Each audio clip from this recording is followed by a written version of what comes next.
ঝিল আচমকাই সাক্ষ্যের বাড়িতে এলে সবার সামনে তাকে জড়িয়ে ধরে নিজের অনুভূতি প্রকাশ করে সাক্ষ্য।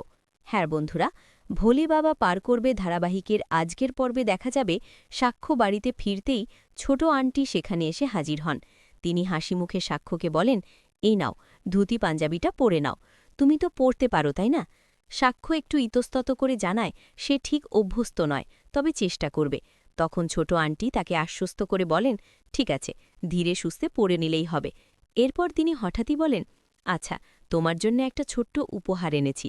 এই বলে তিনি একটি আংটি সাক্ষ্যের হাতে তুলে দেন।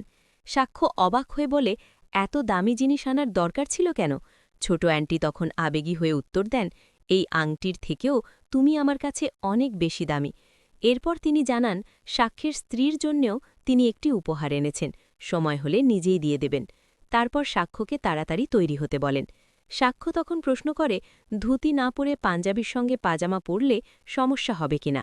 ছোট অ্যান্টি বোঝান তার ব্যক্তিগত আপত্তি নেই, কিন্তু প্রতিটি বাড়ির নিজস্ব রীতি থাকে, তাই সেই নিয়ম মেনে চলাই ভালো। ঠিক তখনই ছোট অ্যান্টি একটি ব্যক্তিগত প্রশ্ন করতে চান। সাক্ষ্য রাজি হলে তিনি ঝিলের কথা তোলেন। ঝিল কি সত্যিই ব্যাঙ্গালোরে চলে গেছে? কথার ফাঁকে ছোট আন্টি আক্ষেপ করেন ঝিল যাওয়ার সময় তার সঙ্গে দেখাও করেনি। সাক্ষ্য তখন গোপনে জানায় সে ঝিলকে ফিরিয়ে এনেছে। অন্যদিকে দেখা যায় ঝিল তার বন্ধুদের সঙ্গে রয়েছে। বন্ধুরা তাকে জিজ্ঞেস করে ঠিক কী শর্তে সে ফিরে এসেছে। ঝিল জানায় একসময় সাক্ষ্য তাকে বিয়ে করতে চেয়েছিল, কিন্তু সে রাজি না হওয়ায় সাক্ষ্য অনুরোধ করেছে যেন সে অন্তত তার বিয়েতে অতিথি হয়ে আসে এবং সেজেগুজে উপস্থিত থাকে। এদিকে ছোট অ্যান্টি জানতে পেরে খুব রেগে যান যে শুধুমাত্র নিজের বিয়েতে উপস্থিত থাকার জন্য সাক্ষ্য ঝিলকে ফিরিয়ে এনেছে। তিনি সাক্ষ্যকে বোঝানোর চেষ্টা করেন একটি মেয়ের মনে কতটা কষ্ট জমে থাকতে পারে তা সে বুঝতে পারছে না। বাইরে হাসি খুশি থাকলেও ভেতরে ঝিল ভেঙে পড়ছে, এই কথাটা ছোট আন্টি বারবার বলেন। অন্যদিকে ঝিল বন্ধুদের কাছে নিজের যন্ত্রণা লুকানোর চেষ্টা করে। সে বলে কারো সংসার ভাঙার মতো মেয়ে সে নয়, যাকে সে ভালোবাসে তার সুখের জন্য এতটুকু ত্যাগ সে করতেই পারে। চোখে জল থাকলেও মুখে সে দৃঢ় থাকার চেষ্টা করে।